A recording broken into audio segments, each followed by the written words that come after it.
The gilded cage, the Montana sky stretched endlessly above the Winters farm, painted in shades of amber and rose as the sun dipped behind weathered fence posts. Zara pressed her paint-stained fingers against the kitchen window, watching her father trudge across the dying wheat field with shoulders that seemed to carry the weight of 3 generations of failed harvests. "The papers are ready," her mother's voice barely rose above a whisper. Margaret Winters stood at the worn oak table, her calloused hands smoothing over documents that would change everything. "Mr. Cross's lawyers delivered them this morning." Zara's stomach clenched.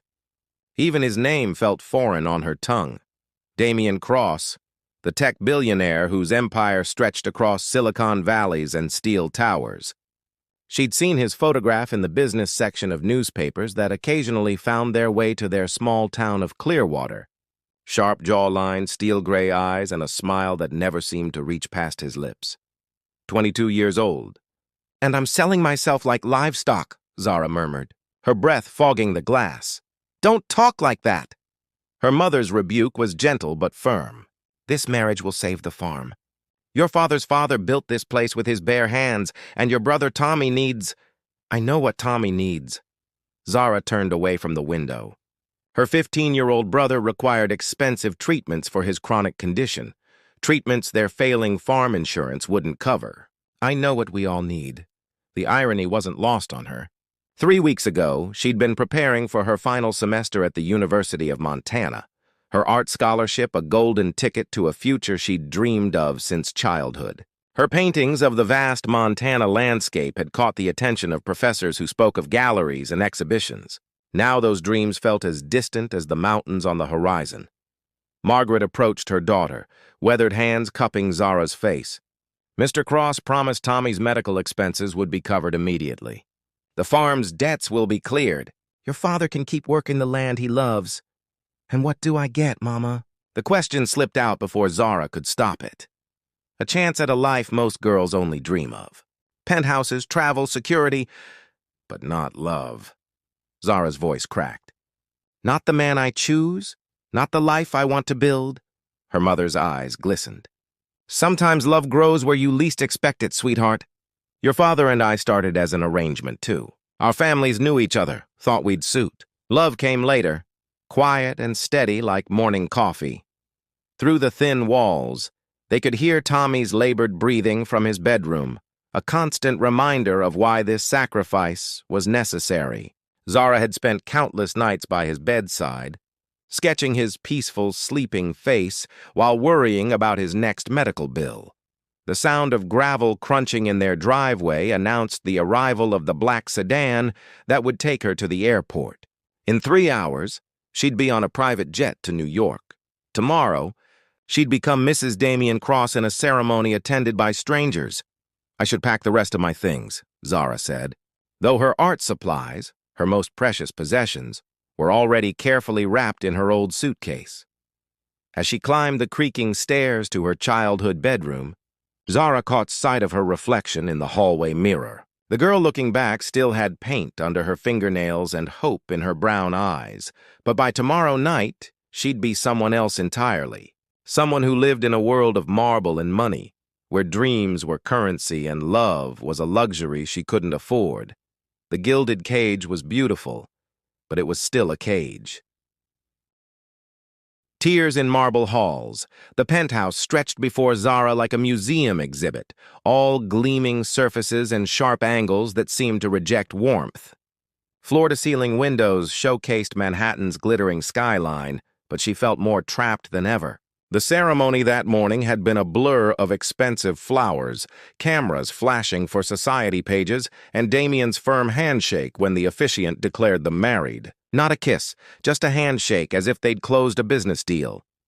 "Your room is down this hallway," Damien said, his voice echoing off the marble floors. He'd loosened his silver tie but still wore the same impenetrable expression he'd maintained throughout their brief courtship of exactly 3 meetings. "Mrs. Chen, my housekeeper, has prepared everything you'll need." Zara nodded, clutching her worn suitcase. A stark contrast to the designer luggage his assistant had purchased for her other belongings. "Thank you." The formality between them felt suffocating. This morning, she'd promised Tommy she'd be strong, that she'd make this work for all of them. Her little brother had hugged her tight at the airport, whispering, "You're the bravest person I know. Zara, don't let the fancy city people change that." But now, standing in this palace of glass and steel, she felt anything but brave. "I have some calls to make," Damien continued, already reaching for his phone. "Dinner is at 8 if you'd like to join me. If not, Mrs. Chen can arrange something for your room." The dismissal was clear. Zara watched him disappear into what she assumed was his study, leaving her alone in the vast space. Her footsteps echoed as she made her way to the guest room, her room now, decorated, in shades of cream and gold that probably cost more than her family's annual income. She sat on the edge of the king-sized bed and called home, desperate to hear familiar voices. "How's the fancy apartment?" Tommy asked, and she could picture him grinning despite his pale complexion. "It's big," she managed, forcing lightness into her tone. "Bigger than our whole farm. Are you happy, sweetheart?" Her mother's voice came through the phone, laced with worry. The question hit her like a physical blow. Happy? She was 22 years old, married to a stranger, living in a city where she knew no one. Her art supplies sat unopened in the corner, seeming as out of place as she felt. "I'm fine, Mama. Really. Damien is kind." The lie tasted bitter. He wasn't unkind, exactly. Just absent. Polite. Distant as the Montana mountains she'd left behind. After ending the call, Zara unpacked methodically, hanging her simple dresses next to the designer clothing Damien's assistant had selected for her. Everything felt like a costume for a role she didn't know how to play. As 8 o'clock approached, she found herself standing before a dining room table that could seat 20, set for 2 with china so delicate she was afraid to breathe on it. Damien appeared precisely on time, having changed into a casual button-down shirt that probably cost more than her father's truck. "How was your first day?" he asked, cutting into his salmon with surgical precision. "Quiet," she answered honestly. "I explored a little. The view from the living room is beautiful." He nodded, already reaching for his tablet to scroll through emails. The silence stretched between them like a chasm.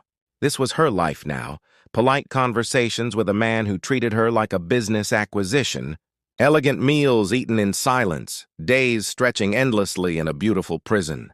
After dinner, Zara retreated to her room and finally opened her art supplies. She tried to paint, but the city lights beyond her window felt alien, and her brush moved without inspiration across the canvas. Everything came out gray and lifeless. That's when the tears came. They started slowly, just a few drops spotting her palette, but soon became a torrent of grief for everything she'd lost. Her dreams, her family's daily presence, her sense of self, all sacrificed for medical bills and mortgage payments. She pressed her face into the silk pillows, trying to muffle her sobs, but the sound seemed to echo off the marble floors. She cried for the girl who used to paint sunrises over wheat fields, for the future that had been sold to save the people she loved most, for the loneliness that felt like it might swallow her whole. Through her tears, she heard footsteps in the hallway, slow, hesitant. They paused outside her door for a long moment before continuing toward what she assumed was Damien's master suite. Even in her grief, she felt embarrassed. On their wedding night, she was falling apart instead of being the strong woman her family needed her to be. The city hummed beyond her windows, indifferent to her pain, while she wept for a life she'd never get to live. Cracks in the foundation. The next morning arrived gray and drizzling, matching Zara's mood as she padded barefoot to the kitchen. She'd expected to find the penthouse empty. Damien seemed like the type who left for the office before dawn, but soft conversation drifted from the breakfast nook. "Just needs time to adjust. Mr. Cross, moving across the country, leaving family. It's not easy for anyone." Zara paused in the doorway, recognizing the gentle voice of Mrs. Chen, the elderly housekeeper who'd greeted her yesterday with genuine warmth. The woman sat across from Damien at the small kitchen table, not the formal dining room, with steaming coffee mugs between them. "I heard her crying last night," Damien said quietly, his voice lacking its usual businesslike tone. I wasn't sure if I should. Sometimes people need to cry, Mrs. Chen replied, her accent carrying traces of her childhood in Taiwan. My daughter, when she first moved to California for college, she called me sobbing every night for a month. Now she's a doctor, happy as can be. But transitions are hard, especially when they're not entirely our choice. Zara's cheeks burned. They were talking about her like she was a problem to be managed. But there was something in Damien's tone, uncertainty, maybe even concern, that surprised her. Good morning, she said, stepping into the kitchen before she lost her nerve. Both heads turned toward her, and she caught something vulnerable in Damien's expression before his usual mask slipped back into place. Good morning, dear. Mrs. Chen stood immediately, bustling toward the coffee maker. I was just telling Mr. Cross about the farmer's market in Union Square. Thought you might enjoy seeing it. Reminded me you mentioned growing up on a farm. Zara glanced at Damien, uncertain. They hadn't discussed how she'd spend her days, and she didn't want to assume she was free to explore the city alone. That sounds nice, she said carefully. I could go with you, Damien offered, then seemed surprised by his own words. If you'd like. I don't have any crucial meetings until this afternoon. The offer hung in the air between them. Zara studied his face, searching for motives. Was this pity, duty, or genuine interest in her comfort? I'd like that, she heard herself say. An hour later, they walked through Union Square as vendors arranged pyramids of autumn apples and bundles of late-season flowers.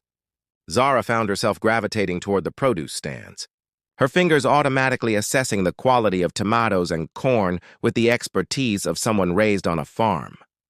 These are beautiful, she murmured, examining a display of winter squash painted in shades of gold and green that would have been perfect for one of her still-life studies.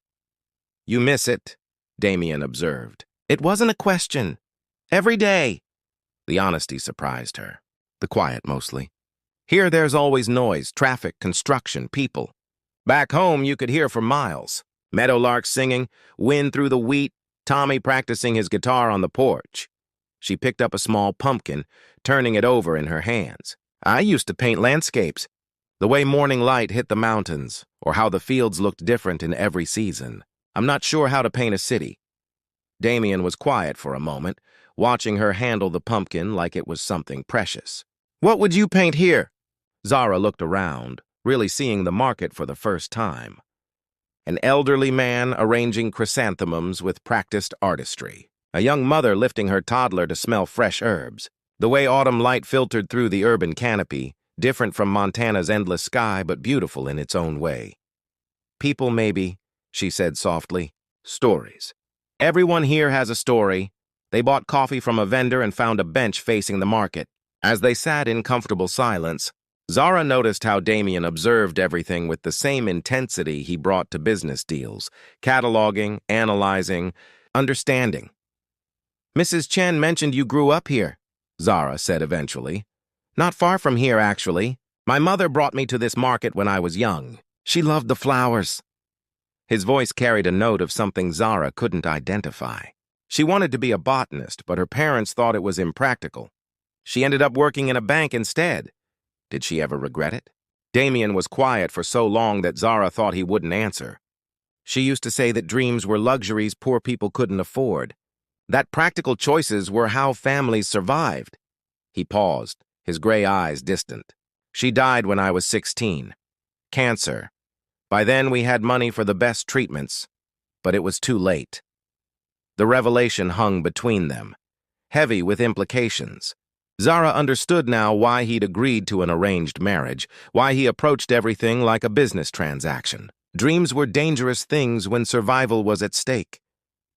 I'm sorry, she said quietly. She would have liked you, Damien replied, surprising them both. She always said the strongest people were the ones who cried when they needed to, then got back up and kept going. For the first time since their wedding, Zara saw past his polished exterior to something raw and human underneath. They were both prisoners of circumstance in their own ways, making practical choices that came at the cost of their hearts. As they walked home through the crowded streets, Zara felt something shift between them. Not love, not yet, but understanding. Maybe that was enough to build on. The thaw 3 weeks into their marriage, Zara had established a routine that made the penthouse feel slightly less like a museum. She painted in the morning light from the east-facing windows, explored different neighborhoods in the afternoons, and joined Damien for increasingly comfortable dinners where they discussed everything from market trends to her observations about city life. She was mixing colors for a painting of the market vendors when her phone rang with her mother's number. "Zara, honey, it's Tommy." Margaret's voice was strained, barely controlled. "He's in the hospital again. His levels dropped suddenly last night, and the doctors are running more tests. They're talking about adjusting his treatment plan, maybe surgery." The palette knife slipped from Zara's fingers, clattering onto the hardwood floor. "What kind of surgery? How serious is it?" "We don't know yet. The specialist wants to see him tomorrow, but the appointment costs—" Her mother's voice broke. "Even with Mr. Cross's arrangement, the insurance is fighting some of the newer treatments." Zara's hands shook as she reached for her purse. "I'll catch the next flight home." "No, sweetheart. The doctor said it might be days before we know anything definitive. And if you leave now, what will your husband think?" The word husband still felt strange, but as Zara glanced around the penthouse that had become her gilded cage, she realized she cared less about Damien's opinion than her brother's health. "I don't care what he thinks. Tommy needs me." She was throwing clothes into a suitcase when Damien's voice came from the doorway. "Going somewhere?" Zara turned, her eyes bright with unshed tears. "My brother's in the hospital. I need to go home." She expected him to remind her of their arrangement, of the social obligations she was abandoning, of the image they needed to maintain. Instead, he stepped into the room and quietly asked, "What happened?" The question, asked with genuine concern rather than polite inquiry, broke something loose inside her. The words tumbled out. Tommy's condition, the insurance battles, her family's fear that even Damien's money might not be enough if the treatments became too experimental.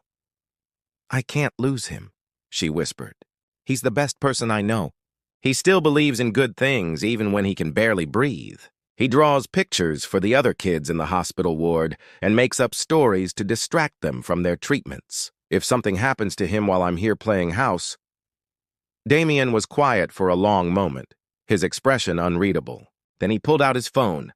"Marcus, I need the jet ready in 2 hours. And get Dr. Elizabeth Hartwell from Johns Hopkins on the line. Yes, I know it's Saturday." "Tell her it's urgent." Zara stared at him. "What are you doing?" "Dr. Hartwell is one of the best pediatric specialists in the country. If your brother needs experimental treatments, she'll know about them." He paused in his dialing. "And I'm coming with you." "You don't need to." "Yes, I do." His voice was firm but gentle. "You're my wife. Your family is my responsibility now." The flight to Montana gave them time to talk in ways they never had before. Away from the marble halls and formal dinners, surrounded by clouds and endless sky, their conversation turned to the deeper currents of their lives. "I used to think money could fix anything," Damien said, staring out at the landscape far below. "When my mother was dying, I was already making my first $1 million, but it wasn't enough. The treatments she needed were still experimental, not covered by any insurance. I've spent the last 12 years building an empire partly because I never want to feel that powerless again." Zara studied his profile, seeing the boy who'd watched his mother fade away despite his desperate attempts to save her. "Is that why you agreed to marry me? Another problem money could solve?"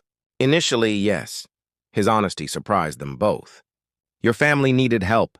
Mine needed stability and respectability to close certain deals. It seemed efficient. And now?" Damien turned to meet her eyes. "Now I'm realizing that efficiency and happiness aren't the same thing. And that maybe my mother was wrong about dreams being luxuries. Maybe they're necessities, just harder to budget for." When they landed in Montana, Zara felt the familiar embrace of endless sky and clean air. But seeing Tommy in the hospital bed, pale and small among the machines, reminded her why she'd left this place behind. Damien surprised everyone by taking charge with quiet competence. Within hours, Dr. Hartwell was consulting via video call, reviewing Tommy's charts and arranging for him to be transferred to a research hospital in Denver where he could access cutting-edge treatments. The prognosis is actually quite good, Dr. Hartwell explained to the family gathered around Tommy's bed. With the right combination of therapies, we should be able to significantly improve his quality of life. Mr. Cross has already arranged for all expenses to be covered, regardless of insurance limitations. That night, staying in Zara's childhood bedroom while Tommy slept peacefully for the first time in weeks, she found Damien on the front porch, staring up at the star-filled sky. "Thank you," she said simply. "You don't need to thank me. This is what family does." The word family carried new weight coming from him. Zara sat beside him on the old porch swing, their shoulders touching. "I misjudged you," she admitted. "I thought you were just cold, calculating." "I am those things," Damien replied. "But maybe I'm learning to be other things too. Watching you with Tommy, seeing how much you sacrificed for the people you love, it reminds me why any of this matters." Above them, the Montana sky stretched infinite and star-struck, and for the first time since their wedding, Zara felt like she could breathe. They sat in comfortable silence, two people slowly learning that the walls they'd built around their hearts didn't have to be permanent structures. Rebuilding together, 6 months later, the penthouse had been transformed. Zara's paintings lined the walls, vibrant canvases capturing both Montana's endless skies and Manhattan's urban poetry. The formal dining room had been converted into an art studio, with easels positioned to catch the changing light throughout the day. What had once been a sterile showpiece was now unmistakably a home. "The gallery opening is tonight," Zara said, adjusting the painting on her easel, a piece that showed Tommy laughing in the hospital garden in Denver, surrounded by other young patients he'd befriended during his treatment. "I can't believe people actually want to buy my work." Damien looked up from his laptop where he'd been reviewing contracts at the kitchen table. This had become their morning routine, Zara painting while he worked, both comfortable in the shared space they'd created. "Believe it," he said, standing to study her latest piece over her shoulder. "This one might be your best yet." The painting captured something Zara had learned over the months, that hope could exist alongside struggle, that beauty could emerge from the most difficult circumstances. Tommy was thriving in Denver, his treatment successful beyond their most optimistic projections. He'd become a spokesperson for the children's hospital, using his natural charisma to raise funds for other families facing similar challenges. "He wants to study medicine now," Zara said, adding a touch of gold to capture sunlight in Tommy's hair. "Says he wants to be like Dr. Hartwell, helping kids who are scared and sick. He'd be good at it." "He has your heart." Zara turned to face Damien, noting how relaxed he looked in his casual clothes, reading glasses perched on his nose. The ruthless businessman was still there, but he'd learned to temper that drive with something warmer. He'd started a foundation funding pediatric research and spent one afternoon a week reading to children at the hospital where Tommy was treated. "Mrs. Chen called," she said. "She wants to know if you're bringing me to her daughter's wedding next month." "Of course I am. Unless you don't want to go?" The question carried weight they both understood. 6 months ago, they would have attended such events as part of their public performance as a married couple. Now the invitation felt like something they'd choose together, as partners rather than co-conspirators in an elaborate business arrangement. "I'd like that," Zara said. "I want to meet the daughter who called crying every night but became a doctor anyway." Damien smiled, not the polished expression he used in business meetings, but something genuine and unguarded. "Mrs. Chen will be thrilled. She's been plotting to adopt you since day one." They moved around each other in the kitchen with practiced ease, Damien making coffee while Zara cleaned her brushes. The choreography of their daily life had developed naturally, built on small kindnesses and growing trust rather than passion or grand romantic gestures.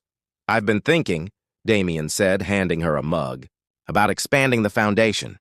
Maybe creating an artist residency program for young people from rural communities. Give them opportunities to develop their talents without having to sacrifice everything else." Zara stopped mid-sip. You want to help other people like me? I want to help people achieve their dreams instead of just surviving. My mother never got that chance and you almost didn't either.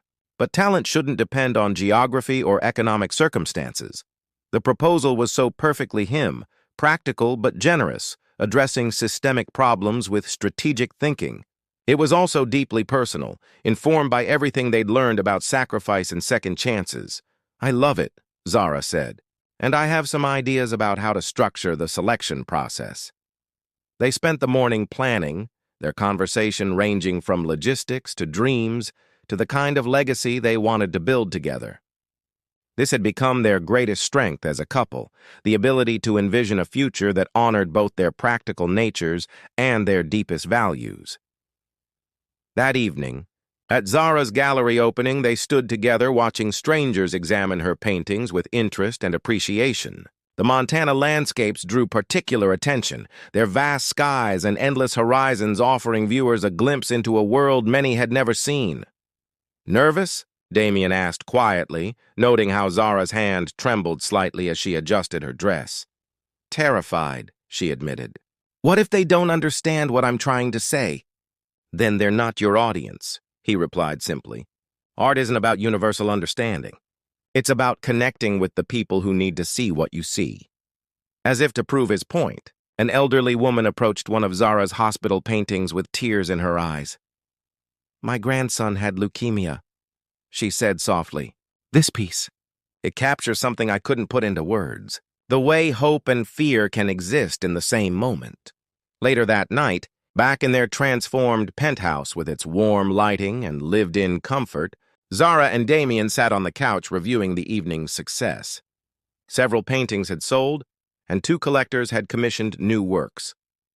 I have something for you, Damien said, producing a small wrapped box. Zara looked at it suspiciously. It's not our anniversary, or anyone's birthday. What's the occasion? 6 months ago today, you cried yourself to sleep in the guest room, he said quietly. I stood outside your door for 20 minutes, not knowing how to help. Tonight, you stood in front of strangers and shared the most vulnerable parts of yourself through your art. I wanted to mark the distance you've traveled. Inside the box was a delicate gold necklace with a small compass pendant. Beautiful, but clearly chosen with meaning rather than expense in mind. So you never lose your way, Damien explained. No matter how far you travel from Montana or how complicated our life together becomes. Zara fastened the necklace, the compass settling just above her heart. I love it, but Damien, I'm not the same person who cried that first night. Neither are you. We've both traveled further than I thought possible.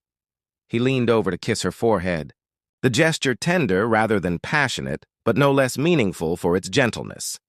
Maybe that's what marriage is supposed to be, he said. Not finding someone who completes you, but finding someone who helps you become the person you were meant to be. Outside their windows, Manhattan hummed with its endless energy, but inside their transformed space, they'd created something rare, a partnership built on mutual respect, shared values, and the kind of love that grows slowly, like trust, like the best things worth having. They'd both entered this arrangement expecting to sacrifice parts of themselves for family duty and financial security. Instead, they'd discovered that sometimes the greatest gift you can give someone is the safety to become who they really are,